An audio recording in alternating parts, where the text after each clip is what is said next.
Welcome to Resma study hub. Friends, आज हम हिंदी के प्रैक्टिस सेट 4th को लेकर आए हैं। ये हमारा चौथा प्रैक्टिस सेट है। अगर आप CHS एग्ज़ाम की तैयारी को बेहतर तरीके से करना चाहते हैं तो हमारे चैनल रेसमा स्टडी के हब के माध्यम से आप अपने हिंदी की तैयारी को कंटिन्यू जारी रख सकते हैं। दोस्तों, जैसा कि CHS के एग्ज़ाम अप्रैल के लास्ट वीक या फिर मई के फर्स्ट वीक में कंडक्ट होते हैं, तो आप अपने प्रैक्टिस को रेगुलर बनाए रखिए और हमारे साथ अपनी तैयारी को करते रहिए। इसमें पहला क्वेश्चन है, कौन सा शब्द नाग का पर्यायवाची नहीं है? नाग यानी नाग से कहने का तात्पर्य है सर्प। तो इसमें देखिए, जो अही है, विषधर है, सर्प है, ये सभी आपके नाग के पर्यायवाची है। तो इसमें पूछा क्या गया है, जो नहीं है। तो इसमें कौन नहीं है? तुरंग। तुरंग जो है वो घोड़े का पर्यायवाची शब्द है। दूसरा क्वेश्चन है, सूर्य का पर्यायवाची है।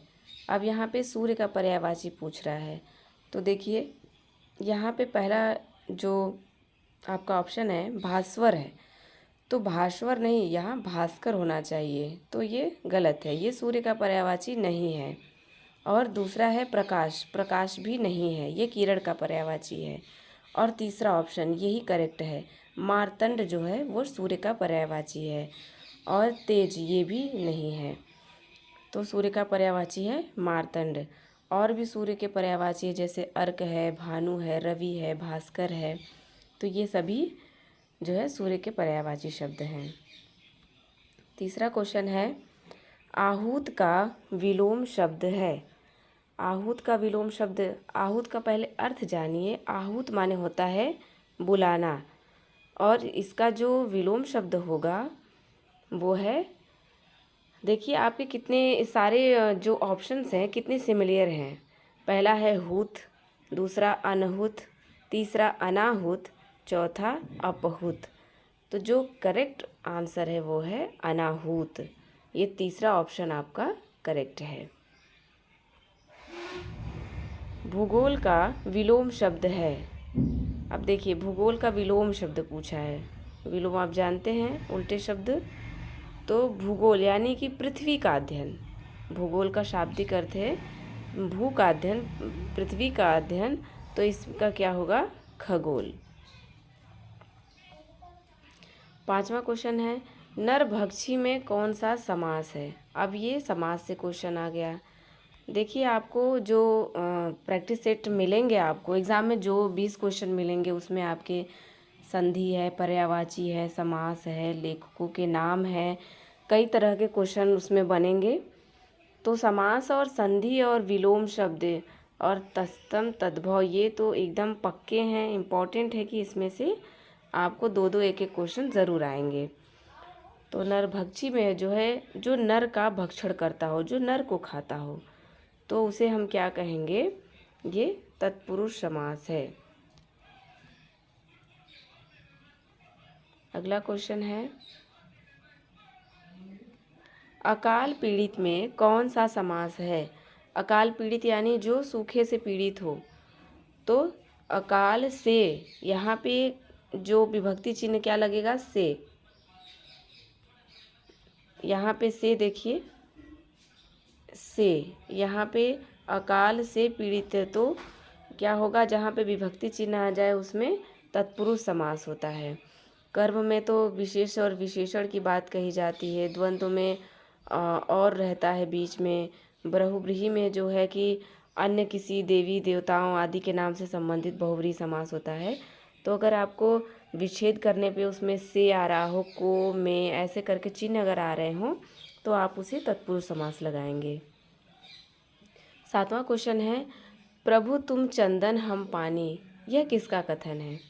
देखिए, आपको जो कि लेखक के सेंटेंस से, कथन से भी कुछ क्वेश्चन बनाए जाएंगे। तो ये जो कथन है किसका है? सूरदास का, रैदास का, कबीर दास का, या फिर तुलसीदास का? तो ये जो कथन है ये रैदास का बहुत ही फेमस जो कोटेशन है, कथन है। 8वां क्वेश्चन है विनय पत्रिका किसकी रचना है। अब देखिए ये एक बुक से, एक पुस्तक से आगे की इसके रचनाकार कौन है। तो कबीरदास जी हैं, तुलसीदास जी हैं, मीराबाई हैं या सूरदास। तो जो विनय पत्रिका है, आप जानते हैं कि हिंदी में जो तुलसीदास हैं इनकी कुछ प्रमुख रचनाएं हैं, जैसे कवितावली, दोहावली, रत्नावली। एक दो सबसे ज़्यादा इम्पॉर्टेंट है, एक आपका है विनय पत्रिका और दूसरा है रामचरित मानस, श्री रामचरित मानस। 9वां क्वेश्चन है जिसे किसी से लगाव ना हो। अब आपके एक अनेक शब्दों के लिए एक शब्द का ये क्वेश्चन है। जिसे किसी से लगाव ना हो उसे क्या कहते हैं। एक तरह से क्या होता है, अनासक्त।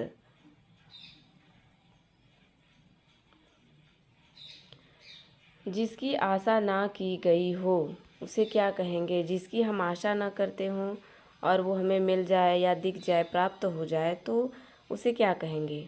निराशा, उपेक्षा, असंभव या अप्रत्याशित। तो जिसकी आशा ना की गई हो, देखिए कितने ही उलझाऊ क्वेश्चन है।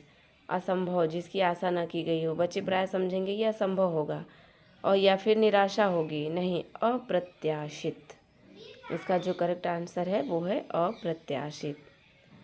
तो फ्रेंड्स, ये छोटे छोटे क्वेश्चन की श्रृंखला हम आपके लिए बना रहे हैं, जो कम समय लगे, आप कम समय में अपनी तैयारी को करें और ज़्यादा समय आपका वेस्ट ना जाए। इसी प्रकार से हम और प्रैक्टिस सेट लाते रहेंगे, आप अपनी तैयारी को करते रहें। तब तक के लिए take care and good bye.